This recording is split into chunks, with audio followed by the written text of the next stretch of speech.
Puis le téléphone, est-ce que la plupart du monde à Sainte-Brigitte ne l'avait pas non plus? Non, il n'y avait que des épiceries, là.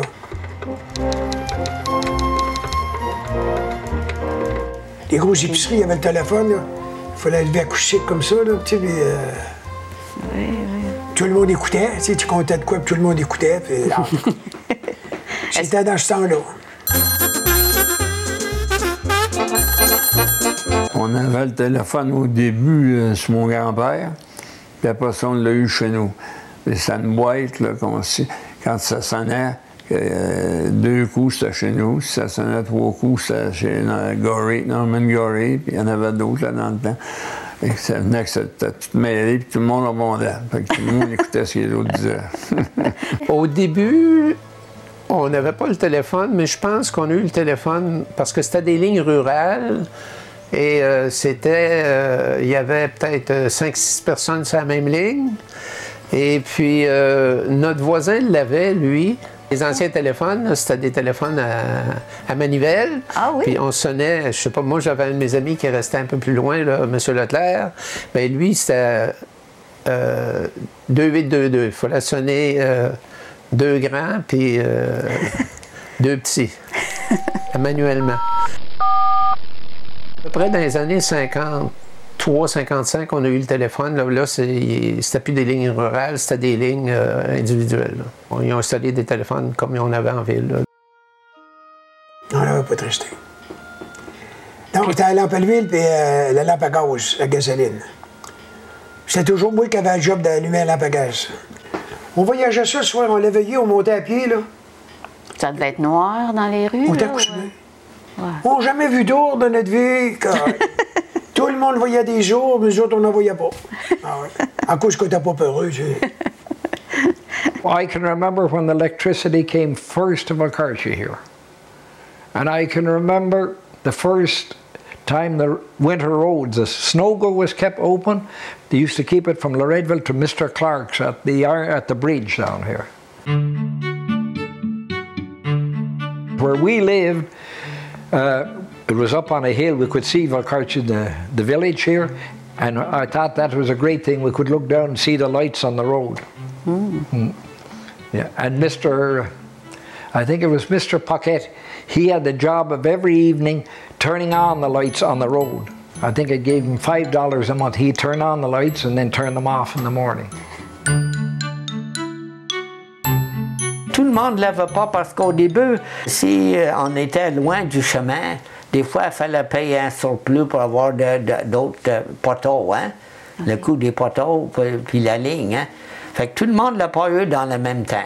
Je sais que nous, chez nous, c'était juste avant Noël, juste avant les fêtes en 1940. Avant ça, là, on faisait l'entreposage de blocs de glace. Ça a aidé à conserver, hein? Oui, oui, oui. Ah oui, oui. Ça, la glace durait tout l'été, hein? Ah, On oui. s'était bien caché avec du brandy, hein? Moi, je me rappelle quand le monsieur Durand, donc, quand j'ai parlé, qui avait ouvert le premier magasin, lui, il abattait des animaux dans le village ici, là, puis il vendait la viande aux voisins. Je suis allé avec ma mère, puis elle a acheté la viande, puis je la mettais sur la glace, en couvert de quelque chose, là. Puis là, je replaçais le brandy, hein. Oui, oui.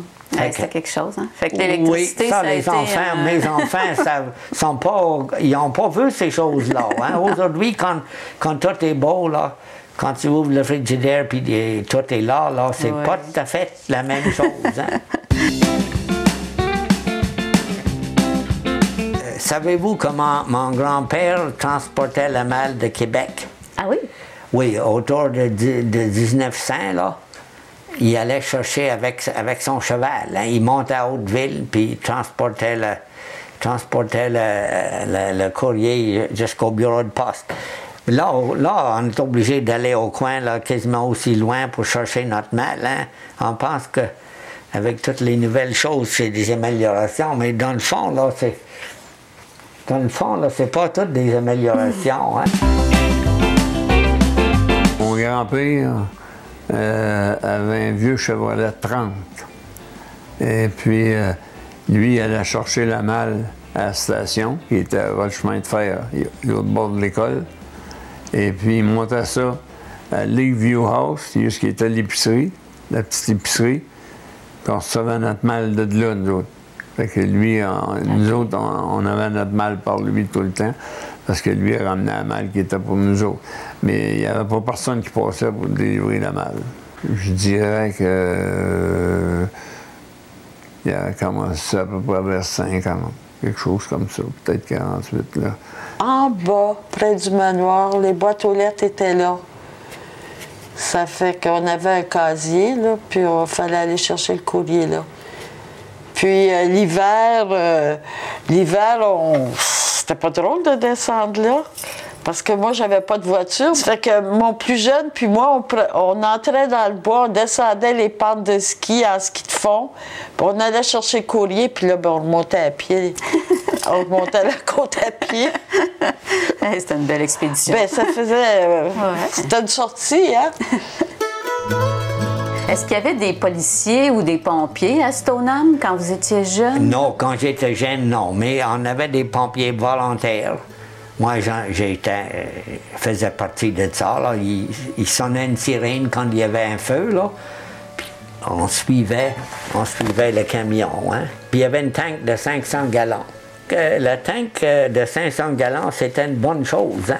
J'ai vu une fois arriver sur un feu, là, puis les flammes sortaient par les châssis en haut. Puis on est arrivé là, moi, mon oncle était avec nous. Nous autres, on est allés installer la pompe à la rivière. Hein? Et puis, ils ont sauvé la maison avec l'eau qu'ils avaient dans la tank. C'était une famille de plein de petits-enfants qui étaient là-dedans. Là. Hey. On a sauvé la maison. Hein?